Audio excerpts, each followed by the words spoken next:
I'm pissed at my dad because he keeps giving his carer benefits to my sisters, who visit him at the most once a week, instead of giving them to me, the one who actually cares enough to help him, so I'm leaving it to the providers to take care of him from now on. I, 26M, have two sisters, 18 and 23, from the same mom and dad, 50s. When I was 16 my parents went through a messy divorce which resulted in my sisters staying with my mom, and I stayed with my dad.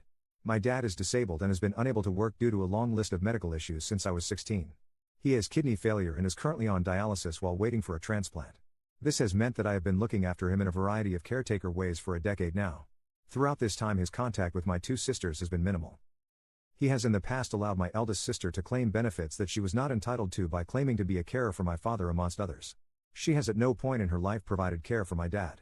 This caused many fights between my dad and I as I felt he was allowing her to commit fraud just so he could feel like he was helping her. I was recently contacted by his doctor who told me that my dad was no longer on the transplant list to receive the kidney transplant he needs.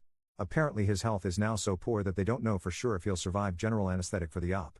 I was told that a major factor for this was his poor diet which was exacerbating his existing health issues. Hearing this my wife and I decided to move back in with my dad to try and get him onto a healthier diet to hopefully prepare his body for the transplant he needs. After we moved in I was going through his most recent letters when I discovered a letter informing him that my youngest sister had applied for a grant for young carers as a result of caring for him. My dad is lucky to see my sister once a month, let alone the 16 hours a week this grant requires. I confronted him and he said he was just trying to help her out in any way he could. This again led to a massive fight as currently me and my wife are the only family members supporting him. My sisters do nothing for him. They are both adults and yet neither has lifted a single finger once to help him. And yet, here he is again essentially committing fraud to help them out. We can't help but feel taken for granted and simply unappreciated.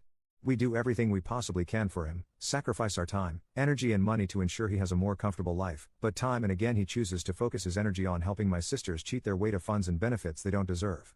He's never once asked them to help him, so the burden of responsibility for his care rests entirely on our shoulders, despite the fact that of the three siblings I am the only one not currently receiving any benefit related to his care. We are now at the point where we are considering pulling all our support, financial and physical, and leaving his care entirely to the two women who are actually benefiting from providing it. Am I a jerk for withdrawing support from my father? Update, 4 years later. I remember this post as my dad's birthday recently passed and thought I might as well give an update, even though no one asked.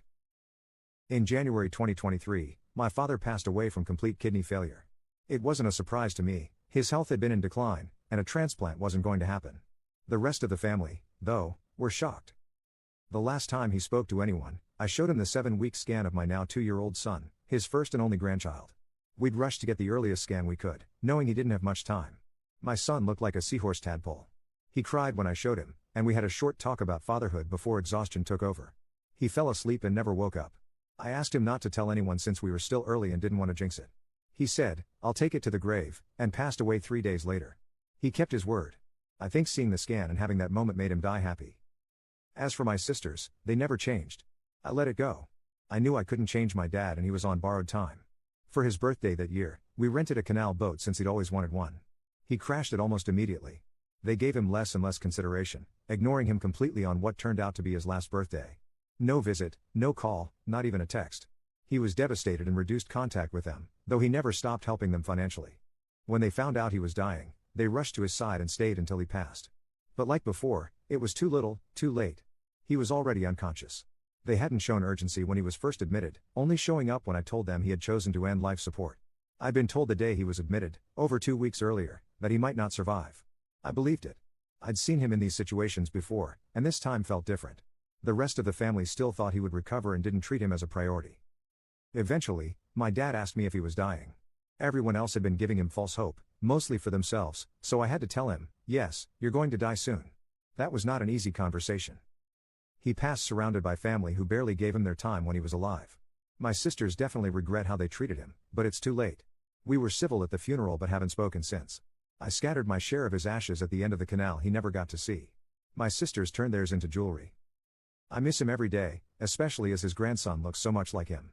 It's a shame things never got resolved with his daughters while he was alive, but I think he died a happy man, and that's enough for me.